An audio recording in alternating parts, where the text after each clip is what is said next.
नमस्कार दोस्तों, आप सभी का हमारे YouTube चैनल में बहुत बहुत स्वागत है। जैसा कि आप सभी लोगों को पता है कि हम लोग यहाँ पर करते हैं डेली के बेसिस पे यूपीएससी मेंस आंसर राइटिंग की प्रैक्टिस। मींस डेली आपको एक क्वेश्चन प्रोवाइड किया जाता है पीआर पब्लिकेशन के द्वारा, जैसे आपकी स्क्रीन में ही फ्लैश हो रहा है। तो इसका जो वीडियो एनालिसिस हम लोग डेली के बेसिस पे 7:30 से 8 बजे के बीच में आपको प्रोवाइड कर देते हैं। इस एनालिसिस में हमको कंप्लीट आपको बताते हैं कि किस तरह की आपकी अप्रोच रहनी चाहिए, किस तरह के क्वेश्चन को ब्रेक करना है, कैसे टैकल करना है, डायरेक्टिव वर्ड्स क्या होते हैं, कीवर्ड कैसे छांटने, मींस सारा कंप्लीट एनालिसिस आपको इस वीडियो के माध्यम से डेली के बेसिस पे आपको मिलता है। अगर आपको भी करनी है घर बैठे आंसर राइटिंग की प्रैक्टिस यूपीएससी मेंस की, तो सिंपली आपने टेलीग्राम ऐप पे जाना है, सर्च बार में @PR पब्लिकेशन सर्च मारना है और इस चैनल से जुड़ जाना है। जुड़ने के बाद आपको मिलता है ढेर सारा यूपीएससी से रिलेटेड कंटेंट्स। इसमें आपका ये क्वेश्चन भी इंक्लूडेड है। इसमें आपको पॉलिटिकल लेक्चर्स, हिंदू के नोट्स, हिंदू का एनालिसिस और बहुत सारा ऐसा मटेरियल जो आपकी यूपीएससी की प्रिपरेशन को इन्हांस करेगा। तो गाइस जल्दी से जल्दी जाइए और टेलीग्राम ऐप में जाके चैनल से जुड़ जाइए। देखिए 2 या 3 दिनों से मेरी हेल्थ इश्यूज़ के कारण वीडियो टाइम पे नहीं आ रही थी, एनालिसिस भी कुछ अच्छे से नहीं हो पा रहा था, बट आज से हम लोग कंप्लीट एनालिसिस करेंगे पूरी, जैसा हम लोग पिछले दिनों में चलता था 1 नवंबर से पहले तो उसी तरह से चलेंगे। और हो सके तो मैं कल से लाइव स्ट्रीम भी स्टार्ट कर दूंगा, जैसे हम लोग पहले करते थे, राइट। अगर आपको करनी है घर बैठे यूपीएससी की प्रिपरेशन, तो आप हमारे कुछ पेड कोर्सेज भी ले सकते हैं। इसमें है एक बहुत ही पॉपुलर प्लान 499 रुपीज़ वाला प्लान। ये ईयरली बेसिस पे है सरण में, मीन्स आज आपने प्लान लिया तो नेक्स्ट ईयर भी सेम डेट तक वैलिड रहेगा।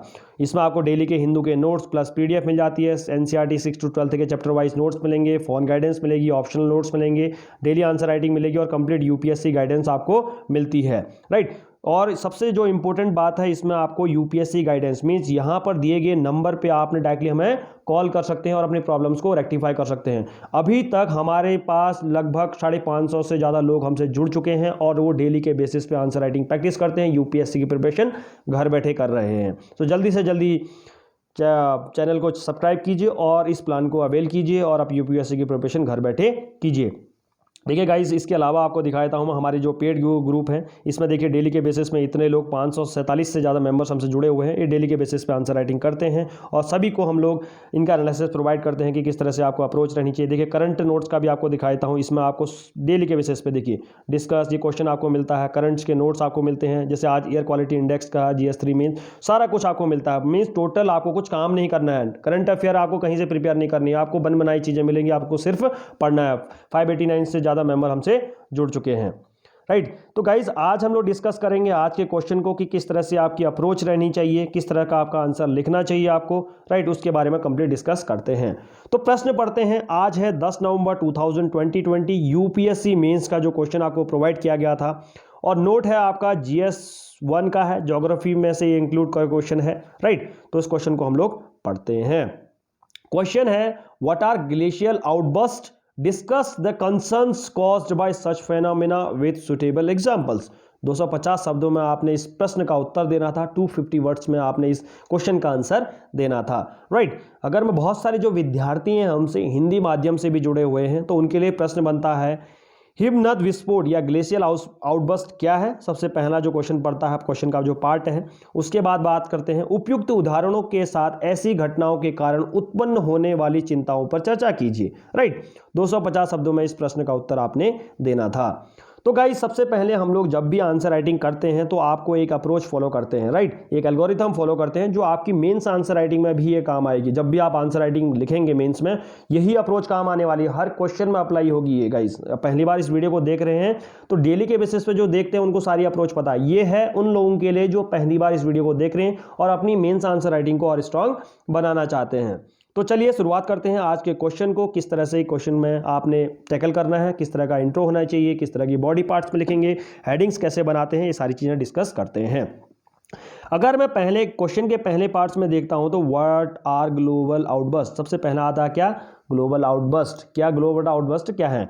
तो सबसे पहले हमने क्या करते हैं क्वेश्चन में कि कितने वर्ड का क्वेश्चन है उसको क्या करते हैं, हाईलाइट करते हैं। तो गाइड्स ये आदत बना लीजिए क्वेश्चन के, या इससे आप भटकेंगे नहीं, राइट। देखिए जब भी मेंस आंसर राइटिंग आप करते हैं तो वहां पर टाइम मैनेजमेंट बहुत ज़्यादा इंपॉर्टेंट फैक्टर करता है। मींस अगर आप 20 क्वेश्चन आपको दिए गए हैं, अगर आपने 16 क्वेश्चन अटेम्प्ट करके आए और 16 क्वेश्चन बहुत अच्छे से गए, 4 क्वेश्चन आपने छूट गए, तो आप नहीं कर पाएंगे यूपीएससी क्लियर, ये मेंस क्लियर नहीं कर पाएंगे।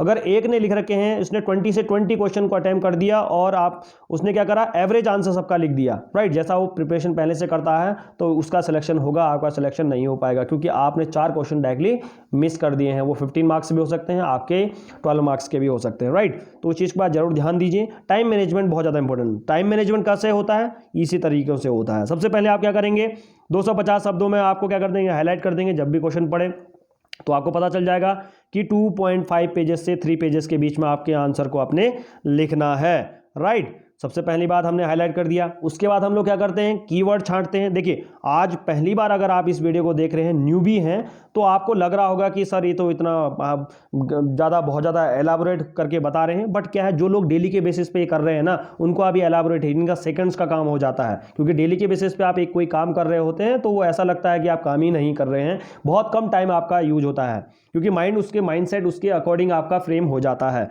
तो सेकंड हम लोग क्या कर रहे हैं, कीवर्ड आपने छांट देते हैं। कीवर्ड क्या है आपका, ग्लेशियल आउटबर्स्ट, राइट। तो आपने हाईलाइट कर दिया ग्लेशियल आउटबर्स्ट, के नीचे से एक सिंपल से अंडरलाइन कर दिया कि हाँ हमारा कीवर्ड ग्लेशियल आउटबर्स्ट है, राइट। तो आपको पता चल गया कीवर्ड। उसके बाद हम लोग क्या ढूंढते हैं कि क्वेश्चन में डायरेक्टिव वर्ड है या नहीं है, या इनडायरेक्टली है, दिया गया है, तो किस तरह से छांटना है वो आपको मैं बताता हूं। क्वेश्चन में अगर मैं देखता हूं तो आज के क्वेश्चन में डायरेक्टली उसने दे दिया है डिस्कस। देखिए, डिस्कस जब भी देता है तो आपको पता है ना गाइज, अगर आपने पहली बार इस वीडियो को देख रहे हैं तो मेरी एक वीडियो जरूर देख लीजिए। पीआर पब्लिकेशन के चैनल पे जाइए, प्लेलिस्ट में यूपीएससी गाइडेंस के अंदर डायरेक्टिव कीवर्ड की मैंने लाइव स्ट्रीम टोटल कर रखी है, उसको देखिए। आपके डायरेक्टिव कीवर्ड्स या मेंस आंसर राइटर से रिलेटेड 80% डाउट्स आपके क्लियर हो जाएंगे। तो यहाँ पर मिलता है हमारा डिस्कस वर्ड। तो डिस्कस एक क्या है, डायरेक्टिव वर्ड्स है। डायरेक्टिव वर्ड्स के अंदर क्या लिखते हैं, डिस्कस के अंदर हम लोग करते हैं 2 या 3 डायमेंशंस। इसमें 2 और 3 डायमेंशंस कौन सी होती हैं, इकोनॉमिकल, पॉलिटिकल, ज्योग्राफिकल डायमेंशंस नहीं होती हैं। यहाँ पर डायमेंशंस होती है what, where, how and why. ये मींस WH वाली फैमिली, जो भी सुटेबल हो क्वेश्चन के अकॉर्डिंग, उस टाइप की डायमेंशंस को आपने इस्तेमाल करना होता है क्वेश्चन में, राइट। तो ये आपको पता चल गया। यहाँ पर डायरेक्टली कीवर्ड्स भी मिल गया, कीवर्ड भी मिल गया। आप बात करते हैं क्वेश्चन में से ही हेडिंग बनाना, क्योंकि ऑलवेज मैं आप लोगों से कहता हूँ कि आपके पास इतना टाइम होगा ही नहीं कि आप अभी तो आप बहुत कूल इन्वायरमेंट में रहते हैं, कहीं से भी छांट लिया। जब 20 क्वेश्चन आपके सामने आएंगे, 2-3 घंटे में उसको कंप्लीट करना है, तो आप इतना सोचने का टाइम नहीं मिलेगा। तो पहले से ही मैं ऑलवेज कहता हूं कि क्वेश्चन में से ही हेडिंग बनाइए, आपकी आदत बनी रहेगी और क्वेश्चन में सोचने की जरूरत नहीं पड़ेगी, आपके परफेक्ट आंसर जाएंगे। तो आपको मिल गया। हेडिंग्स के बारे में बात करते हैं। क्वेश्चन में आता है कि discuss the concerns caused by such phenomena with suitable examples. तो क्वेश्चन ने पूछ दिया आपसे, कॉजेस पूछ दिए हैं कि कॉज, इन फेनोमेनास के कारण क्या क्या कंसर्न्स रेज होते हैं, राइट। सबसे पहले आपको क्या मिल गया, कॉजेज आपको लिखने हैं। एक मान लीजिए कि causes of the glacial outburst. Second बात करेंगे concerns raised by the glacial outburst, क्यों कंसर्न्स। उसके बाद आप करेंगे मिटिगेशंस या सॉल्यूशंस, या रीजन भी ले सकते हैं, कॉज के बदले reasons of the glacial outburst, या मिटिगेशन स्टेप्स आपको लिखने हैं जिसे सॉल्यूशन कहते हैं। और यहाँ पर आपने क्या देने हैं, एग्जाम्पल भी देने हैं, राइट। ये सारी चीज़ें आप अपने लिख देते हैं तो आपका यहाँ पर ये क्वेश्चन कंप्लीट हो जाता है। आपको हेडिंग्स मिल गई हैं, आपको मिल चुके हैं। तो क्वेश्चन में आपको सारी चीज़ें मिल चुकी हैं। आपको क्वेश्चन में आपने 250 वर्ड्स को भी हाईलाइट कर दिया, कीवर्ड भी आपने मिल गया, डायरेक्टिव कीवर्ड्स भी मिल गया और हेडिंग्स भी आपको मिल गया। मीन्स आपको 250 वर्ड्स का जो क्वेश्चन है वो कम का कम कंप्लीट हो गया है। तो चलिए, आपको सारा कुछ आपको मिल चुका है क्वेश्चन के अंदर। तो अब हम लोग डिस्कस करेंगे क्वेश्चन के आंसर के स्ट्रक्चर को, कि किस तरह के आपका स्ट्रक्चर होना चाहिए, क्या क्या चीज़ें आपने इंक्लूड करनी है। ऑलरेडी मैं आपको बता चुका हूँ। देखिए, क्वेश्चन बहुत इजी हो जाता है। आप जब चीज़ों को तोड़ते हैं और अपने आंसर को लिखते हैं तो आपको सोचना नहीं पड़ता, सिंपली आपने पॉइंट्स इंक्लूड करते चले जाएंगे और आपका आंसर अच्छा हो जाएगा, राइट। तो सिंपली बात है, आपको सबसे पहले मैं आप सभी को बताता हूँ कि टाइम मैनेजमेंट सभी सीखें। आपको 7 से 8 मिनट के अंदर एक क्वेश्चन को कंप्लीट करना है, राइट। यहाँ पर आपको 250 वर्ड्स का मिल रहा है तो आप 8 मिनट लगा लें इसमें। तो 8 मिनट के अंदर आप जब भी आप आंसर लिखेंगे, आज से 8 मिनट, जो पुराने यूजर्स हैं उनकी बात कर रहा हूं मैं, नए यूजर्स टाइम लेके आंसर लिखिए। जो पुराने यूजर्स हो चुके हैं वो 8 मिनट टाइमर लगा के अपने आंसर के जो टाइम मैनेजमेंट बहुत इंपॉर्टेंट होगा आपका, ये याद रखिए। टाइम मैनेजमेंट आप नहीं कर रहे हैं तो आप आंसर कितना बढ़िया लिखें, क्योंकि कोई फर्क नहीं पड़ता उससे। टाइम मैनेजमेंट, उसके बाद आंसर का स्ट्रक्चर, जिस तरह से मैंने आपको बता रखा है ये स्ट्रक्चर रहना चाहिए। मीन्स एक फॉर्मेट में होना चाहिए आपका आंसर, पहले आपका इंट्रो, फिर बॉडी पार्ट, फिर कंक्लूजन, इसी फॉर्मेट में आपका आंसर होना चाहिए, राइट। और आपको जो हेडिंग्स बनानी है मैं ऑलरेडी आपको बता चुका हूं। तो टाइम मैनेजमेंट करना सीखिए। पुराने यूजर्स, जो नए यूजर्स हैं, अभी न्यूबीज हैं, वो अभी सिर्फ फॉर्मेट में काम कीजिए, किस तरह का स्ट्रक्चर होता है उस पर काम कीजिए। जब उस पर चले जाएंगे तो एडवांस लेवल में आप मूव करेंगे। तो सबसे पहले हमने क्या करेंगे, इंट्रो पार्ट आता है। तो इंट्रो पार्ट में आपको क्या लिखते हैं, सबसे पहले हम लोग कीवर्ड को डिफाइन कर देते हैं। ऑलवेज हम लोग इंट्रो पार्ट में क्या करते हैं, दो चीज़ें अप्रोच रहती है। एक रहती है हमारी डेफिनेशन वाली, दूसरी रहती है डाटा वाली। जहाँ जहाँ पॉसिबल होता है हम लोग वहाँ पर डेफिनेशन इस्तेमाल करते हैं, और जहाँ जहाँ पॉसिबल होता है हमें डाटा इस्तेमाल करते हैं, राइट। बहुत जगह ऐसा होता है कि हमें डेफिनेशन प्लस डाटा दोनों ही चीज़ें इंक्लूड करनी पड़ती हैं, उससे आंसर में एज मिल जाता है, आपका आंसर और बेटर दिखता है। तो यहाँ पर था जो क्वेश्चन था, उसमें हमने डिफाइन करना था कीवर्ड को, क्योंकि डायरेक्टली उसने ग्लेशियल आउटबर्स्ट को पूछा था, राइट। उस चीज़ को आपने डिफाइन कर दिया होगा। इंट्रो पार्ट आपका वहीं पर कंप्लीट हो जाता है, क्योंकि आपको इंट्रो पार्ट में ज़्यादा ऐसा कुछ लिखना नहीं पड़ता है, अलग सा कुछ नहीं लिखना पड़ता, सिंपली आपने कीवर्ड को डिफाइन कर दीजिए। तो इंट्रो पार्ट में आपने ग्लेशियल आउटबर्स्ट को डिफाइन कर दिया होगा। बहुत सारे लोगों ने लिखा है फीचर्स। ये फीचर्स बहुत ही गलत हेडिंग्स बनती है आप लोगों की। जिसने भी फीचर्स लिख रखे हैं ग्लेशियल आउटबर्स्ट के फीचर, वो क्वेश्चन की डिमांड ही नहीं थी। फीचर्स क्या होते हैं, ऑलरेडी एक ग्लेशियल आउटबर्स्ट खुद में डिफाइन आपने कर दिया, तो उसके फीचर्स लिखने की क्या जरूरत थी आपको। तो जिसने भी फीचर्स लिख रखे हैं हमारे पेड यूजर्स, ऐसी चीजें ना करें, क्वेश्चन को 2 बार पढ़ें जब आंसर लिखते हैं, क्योंकि आप पुराने यूजर्स होते हैं, इन चीजों पर आपने ध्यान देना होगा, राइट। उसके बाद आते हैं reasons of the glacial outburst. पहले सोचिए तो सही ना, आप जब भी कोई हेडिंग बनाते हैं, क्या वो उस हेडिंग्स में फिट हो रही है या नहीं, या कुछ भी जो रोज फॉर्मेट हम लोग इस्तेमाल कर रहे हैं, फीचर्स लिख रहे हैं, यहाँ पर फीचर्स इंक्लूड करने की जरूरत ही नहीं थी आपको, जितने भी हमारे पेड यूजर्स हैं। इस चीज़ पर आप जरूर ध्यान दीजिए सर एंड मैम। तो उसके बाद आपने लिख रखा है रीजन्स। रीजन्स आपने हेडिंग बनानी थी कि व्हाट आर द रीजन, या लिख सकते हैं कॉजेस, आपने जो भी लिखा होगा सेम मीनिंग है उसकी। तो कॉजेज आपने, causes of the glacial outburst आपने, मैंने छोटा लिख रखा, आप पूरा लिखेंगे रीजन्स ऑफ ग्लेशियल आउटबर्स्ट और कॉजेज ऑफ ग्लेशियल आउटबर्स्ट, आपको पूरा हेडिंग्स लिखना होगा, ये बढ़िया दिखता है आपका, राइट। उसके बाद है concerns raised bye glacial outburst. Glacial outburst के कारण क्या क्या कंसर्न रेज हुए, उस चीज़ को आपने हाईलाइट करना है अपने आंसर में। तो ये सारी चीज़ें इसमें 4 से 5 पॉइंट आपके बन जाएंगे। सिंपली आपने 4 से 5 पॉइंट हर किसी में आपने लिखना है, राइट। इसका इतना हो गया। उसके बाद आपने लिखने हैं सॉल्यूशंस, आपको देने पड़ेंगे। अब देखिए कंसर्न्स रेज के बाद जैसे लिखते हैं तो यहाँ पर आपने क्या देने पड़ेंगे, एग्जाम्पल्स देने पड़ेंगे कि कौन कौन से एग्जाम्पल्स हुए हैं, पास्ट में ऐसी कुछ घटनाएं होती हैं ग्लेशियल आउटबर्स्ट के कारण, ऐसा कुछ हुआ है तो आपने वो एग्जाम्पल, क्योंकि क्वेश्चन की डिमांड है। नहीं भी डिमांड होती तो हम लोग एग्जाम्पल तो जरूर ही इंक्लूड करते हैं, क्योंकि आप लोगों को पता है 250 वर्ड्स का मार्क, 250 वर्ड्स का जो क्वेश्चन है वो आपको दिया गया है, तो उसमें आपको एग्जाम्पल तो इंक्लूड करने हैं जहाँ जहाँ पॉसिबल होते हैं। ऑलरेडी आपको जो पुराने यूजर्स हैं, जो हमसे पहले से जुड़े हुए हैं, उनको पता है कि हम लोग क्वेश्चन में क्या क्या चीज़ें इंक्लूड करते हैं। यहाँ पर लिखेंगे आप मेजर्स टू बी टेकन। इसमें गवर्नमेंट इनिशिएटिव्स क्या लिख रखे हैं, गवर्नमेंट ने इसके लिए, ऐसी चीज़ों के लिए जो भी है डिजास्टर मैनेजमेंट में कौन से चीज़ें इंक्लूड कर रखी हैं, वो सारी चीज़ें आपने इसमें मिटिगेशन स्टेप्स के अंदर इंक्लूड करनी थी, राइट। वो आपने सब इंक्लूड करे होंगी। अगर 4 से 5 पॉइंट या 6 पॉइंट्स आपके इंक्लूड हो जाते हैं, राइट।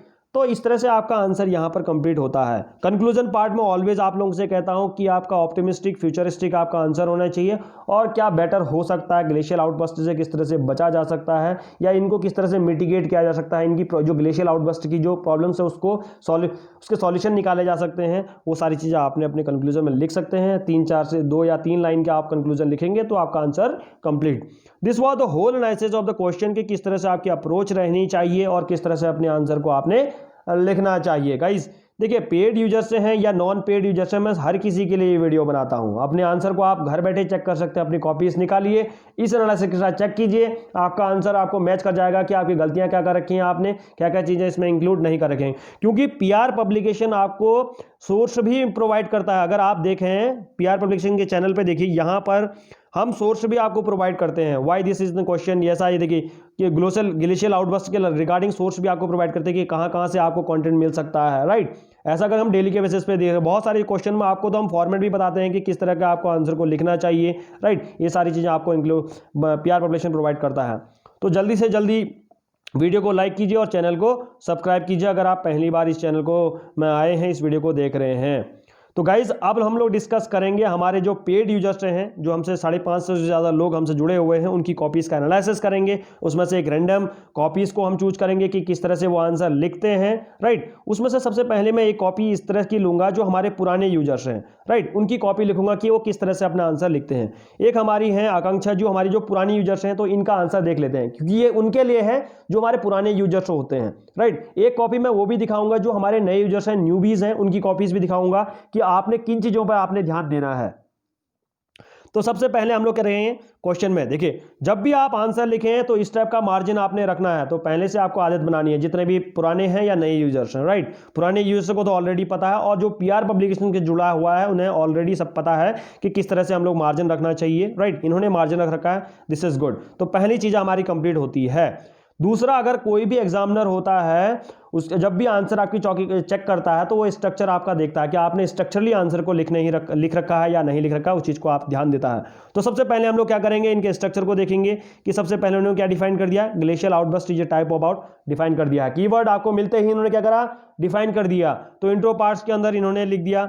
उसके बाद इन्होंने क्या कर दिया, उसी के अंदर एग्जाम्पल भी दे दिए, राइट। ये भी अप्रोच अच्छे हो सकते हैं। अगर कंसर्न्स के नीचे आप लिखते हैं या पहले ही इंट्रो के नीचे आप एक हेडिंग्स बना के या एग्जाम्पल प्रोवाइड कर देते हैं तो आपका आंसर और कंप्लीट अच्छा हो जाता है। तो इंट्रो पार्ट इनका कंप्लीट होता है, गुड, वेल एंड गुड, बहुत अच्छा इंट्रो इन्होंने लिख रखा है।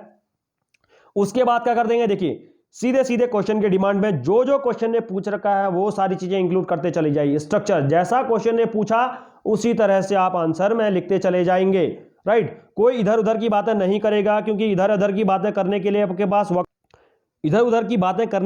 पास वक्त ही नहीं होगा। आपके पास 3 घंटे हैं, 20 क्वेश्चन हैं, उसमें से बहुत सारे क्वेश्चन 250 वर्ड्स के होंगे, 250 वर्ड्स के होंगे, तो आपके पास वक्त ही नहीं मिलेगा। तो पहले से आप अप्रोच रखते चले जाइए गाइस। जो नए न्यूबी हैं, पुराने यूजर्स को तो बहुत सारी चीज़ें पता है, उनका स्ट्रक्चर पर उन्होंने काम कर चुका है। आप सिर्फ वो पॉइंट्स पर अपने काम कर रहे हैं, अपने आंसर को और अच्छा बना रहे हैं। तो सबसे पहले आ गया हमारा डेफिनेशन के बाद हमारा जो इंट्रो पार्ट था, उसके बाद आते हैं causes of the glacial outburst के कॉजेज, क्योंकि ये डिस्कस वाला है। तो डिस्कस के अंदर क्या करते हैं लोग, डायमेंशंस। तो अगर मैं क्वेश्चन के फॉर्मेट देखो, what are the causes of glacial outburst, क्योंकि मैं ऑलवेज आप लोगों से कहता हूं कि 2 या 3 डायमेंशंस आप लिख पाएंगे, क्योंकि इतना आपको टाइम ही नहीं मिलेगा। और जितने भी पुराने यूजर्स हैं, अपनी कॉपी जब भी आंसर लिखें, सारा सोर्स इकट्ठा करने के बाद आंसर जब लिखना स्टार्ट करें तो अपने सामने घड़ी रख लें, अपने टाइम को मैनेज करना सीखें। सर एंड मैम, अपना टाइम मैनेजमेंट अगर आप नहीं करेंगे तो आपका आंसर क्वेश्चन पेपर कंप्लीट नहीं होगा और आप मेंस क्वालिफाई नहीं कर पाएंगे। तो ध्यान रखिए, अपने सामने जब भी आंसर लिखें तो अपनी एक टाइमर लगा के देखें कि कितने टाइम पे आप अपना आंसर कंप्लीट कर रहे हैं। और मुझे इस वीडियो के एनालिसिस में आपके कमेंट सेक्शन में मुझे आपके कमेंट्स मिलने चाहिए कि आपने कितने टाइम में अपने आंसर को कंप्लीट किया। पेड यूजर्स हैं या नॉन पेड यूजर, हर किसी के लिए है ये। Causes of the glacial outburst, इन्होंने कॉजेज लिख दिए हैं, बहुत अच्छे से लिख दिए हैं, 4-5 पॉइंट्स इन्होंने लिख दिए हैं कि ये कॉजेज हो सकते हैं, राइट। उसके बाद कंसर्न्स, डायरेक्टली क्वेश्चन की जो डिमांड्स है उसकी तरफ रेज करते चले गए। आप क्वेश्चन में कंसर्न्स को बहुत ज्यादा ध्यान दिया, तो आपके कंसर्न्स में ज्यादा नंबर्स होने चाहिए, ज्यादा पॉइंट्स आपके कंसर्न्स में बनने चाहिए। इन्होंने लिख रखा है, राइट, बहुत अच्छा लगता है। डायग्राम इन्होंने बना रखा है, अगर टाइम मिल रहा है तो आप डायग्राम भी बना सकते हैं, कोई दिक्कत नहीं। और ये नहीं है कि अलग अलग पेन से, ब्लैक है, ब्लू है, ग्रीन पेन है, अगर आप इसमें इस्तेमाल करते चले जाएंगे तो आपका क्वेश्चन ही कंप्लीट नहीं होगा गाइस। जिस पेन से लिख रहे हैं, ब्लू पेन से, तो टोटल ब्लू पेन से लिखते चले जाइए और अपना आंसर कंप्लीट करने की कोशिश कीजिए। क्योंकि राइट, अगर आप एग्जाम हॉल में बैठेंगे 2 या 3 क्वेश्चन के बाद आपको लगेगा कि टाइम बहुत तेजी से भाग रहा है, तो आप सिंपली यही सोचेंगे एग्जाम हॉल में कि कैसे ना कैसे अपने आंसर जो पेपर है उसको कंप्लीट कर लूं, राइट, इस तरह से सोचने लगेंगे। और जब तक आपके आंसर क्वेश्चन प्रिपेयर नहीं होंगे तो आप उस आंसर को कंप्लीट ही नहीं कर सकते हैं। फिर आप क्या करेंगे, छोटे छोटा कुछ कुछ लिख के अपना आंसर कंप्लीट करके आएंगे और यूपीएससी जो मेंस एग्जाम है उससे बाहर हो जाएंगे। उसके बाद डायरेक्टली किसमें आए, कंसर्न्स के बाद आएंगे मेजर्स टू बी टेकन। क्या क्या मेजर्स हो सकते हैं, राइट, इसमें आपके गवर्नमेंट के स्टेप्स ले सकते हैं और जो गवर्नमेंट एजेंसीज हैं उन्होंने क्या क्या चीज़ें काम कर रखा है इसमें, वो सारी चीज़ें आपने इंक्लूड करनी थी। मेजर्स आप लिखते हैं, बढ़िया। उसके बाद लास्ट में क्वेश्चन क्या क्या है, क्वेश्चन के डिमांड्स को हम लोग करेंगे। देखिए इन्होंने क्या करा, 2 पार्ट्स में 2.5 में है, तो यहाँ पर क्या कर सकती थी, ये कंसर्न्स ज़्यादा इंक्लूड कर सकती थी, कंसर्न्स के पॉइंट्स होते हैं, और मेजर्स के अंदर और अच्छे पॉइंट्स इंक्लूड कर सकती थी, 2-3 पॉइंट्स और इंक्लूड कर दिए। क्योंकि 250 वर्ड्स का है लगे तो 2.5 पेजेस में तो आपने जाना ही पड़ेगा, तब तक आपका आंसर कंप्लीट नहीं है। वर्ड की लिमिट को आप जरूर ध्यान में देखते रहिए, राइट। तो government with a proper mentoring and risk management system can be able to reduce the causes of glacial outburst. Yes, simply बात है, कंक्लूजन, एक छोटा सा कंक्लूजन जो 2-3 लाइन का मैं कहता हूं वो इन्होंने आंसर में लिख रखा है। तो ये है हमारी जो कॉपी थी, हमारे जो पेड यूजर्स हैं, जो पुराने बहुत टाइम से लिख रहे हैं उनकी कॉपीज़ थी। अब मैं आपको दिखाता हूँ एक जो हमारे नए यूजर्स हैं, 12 जी की कॉपी है, इनकी कॉपीज़ मैं आपको दिखाता हूँ। अभी न्यूबी हैं, जिस तरह से लगा इनको काफ़ी टाइम नहीं हुआ अभी आंसर लिखते हुए, तो इनकी कॉपीज़ को देखेंगे किस तरह से लिखने रहे हैं, किस तरह से इनका इंप्रूवमेंट इनमें दिखता है। सबसे पहली बात है ग्लेशियल आउटबर्स्ट को डिफाइन करते हैं। क्वेश्चन को देखा, मार्जिनिंग बहुत बढ़िया, दोनों तरफ मार्जिन इन्होंने दे रखी है, गुड। फिर हो गया है, इन्होंने लिख रखे हैं फीचर्स। देखिए यही होता है जो आप धीरे धीरे सीखते हैं इन चीज़ों में। देखिए हमारे पुराने यूजर्स हैं, उन्होंने नहीं लिख रखा है क्योंकि उन्हें पता है डेली के बेसिस पे कर रहे हैं। Mains answer writing is not about कि आप आज कर रहे हैं 2 दिन छोड़ के कर रहे हैं, यहां पर डेली की प्रैक्टिस आपको मांगती है। डेली के बेसिस पे आप प्रैक्टिस करेंगे तभी आप मेंस आंसर अपना स्ट्रांग बना सकते हैं सरन में। आप पेड है या नॉन पेड यूजर से कोई भी है, आप इस वीडियो को जो देख रहा है तो इस चीज़ में आपने जरूर ध्यान देना है। तो फीचर्स आपने इंक्लूड नहीं करने चाहिए थे क्योंकि आपने ऑलरेडी उस चीज़ को डिफाइन कर दिया है। उसके बाद इन्होंने लिख रखे हैं causes of the glacial outburst. अभी देखिए इनमें स्ट्रक्चर पे काम करना है, जो पुराने जो नए यूजर्स हैं उनको क्या करना है, स्ट्रक्चर पे काम करना है। स्ट्रक्चर मीन्स एक फॉर्मेट होता है जो आंसर का, क्योंकि अगर आप जब एग्जामिनर आपकी कॉपी देखता है तो आप सबसे पहले वो फॉर्मेट देखता है कि आपने फॉर्मेट में लिख रखा है कि नहीं, प्रॉपर फॉर्मेट में आपने आंसर लिख रखा है या नहीं, वही देखता है। वो देखने के बाद आपको फिर वो पॉइंट्स में जाता है, उसको पता चलता है कि नहीं तो आपका आंसर भी चेक नहीं करेगा वो, सिर्फ आपको छोटे से मार्क्स देके, अगर आपका 10 मार्क्स का है तो 1-2 मार्क्स देके छोड़ देगा वो, क्योंकि उसके बाद इतना वक्त तो होगा ही नहीं। तो आपने उसको पकाई हुई खीर की तरह देना है, मीन्स आपके सामने खाना परोस देना, उसके सामने उसको बस सिर्फ खाना है, ऐसा करके आपको देना पड़ेगा। आपको बन बनाई खीर अगर आप बताएंगे कि आप चाय बनाने चल रहे हैं, सबसे पहले आप मीन्स इंग्रेडिएंट बिल्कुल उल्टे तरीके से आपको मिक्स कर रहे हैं, तो वो कोई बात नहीं होती है, आंसर आपका अच्छा नहीं दिखता है। तो एग्जाम्पल इन्होंने इंक्लूड कर दिए हैं, कंसर्न के बाद एग्जाम्पल इन्होंने यहाँ पर इंक्लूड करते हैं, गुड, बहुत बढ़िया, राइट। एग्जाम्पल देखिए, एग्जाम्पल के बाद इनका हेडिंग्स बननी चाहिए, तो उसी हेडिंग्स को यहाँ पर मुझे देखने को नहीं मिलता है, राइट। तो हेडिंग्स इतने सारी चीज़ें हैं, यहाँ पर सॉल्यूशन इन्होंने दे रखे हैं, तो ये सारी चीज़ें आप देखते हैं, सॉल्यूशन आप इंक्लूड करिए 12 जी। और उसके बाद आपका कंक्लूजन पार्ट अच्छा होना चाहिए, the glacial outburst flood and major part of global warming. तो इन्होंने देखिए अभी इनके पॉइंट्स पे काम नहीं करना है, सिर्फ अभी क्या करना है, किस पे, कुछ दिनों पे ये काम करेंगे कि धीरे धीरे लिखना, जब रोज के बेसिस पे लिखेंगे तो सॉल्यूशन पे काम करिए। बट एक जो न्यूबी की तरह जो आंसर होता है इन्होंने लिखने की कोशिश की है, बहुत अच्छा आंसर इन्होंने लिख रखा है। डेली के बेसिस पे करेंगे, 1 महीने बाद अपने आंसर कॉपी चेक करोगे आप, न्यूबी हैं तो आपका आंसर बहुत परफेक्ट आपको दिखेगा। तो मैंने आपको दोनों ही कॉपियां दिखा दी हैं, एक है आपका न्यूबी को भी दिखा दिया मैंने, और एक जो हमारे जो पुराने यूजर्स हैं उनकी कॉपी भी दिखा। देखिए कितना ड्रास्टिक चेंज आपको देखने को मिलता है अगर आप डेली के बेसिस पे अपनी आंसर राइटिंग करते हैं। तो सरन मैम, तो ये वीडियो एनालिसिस यहीं पर खत्म करते हैं। चैनल को अभी आपने सब्सक्राइब नहीं किया तो चैनल को सब्सक्राइब कीजिए, वीडियो को लाइक नहीं किया वीडियो को लाइक कीजिए, और इस वीडियो को शेयर कीजिए, ताकि हर एक बच्चा जो इसने ड्रीम देखा यूपीएससी का घर बैठे कर सकता है प्रिपरेशन पीआर पब्लिकेशन से जुड़ने के बाद। तो चलिए वीडियो को यहीं पर अंत करते हैं। जय हिंद, जय भारत।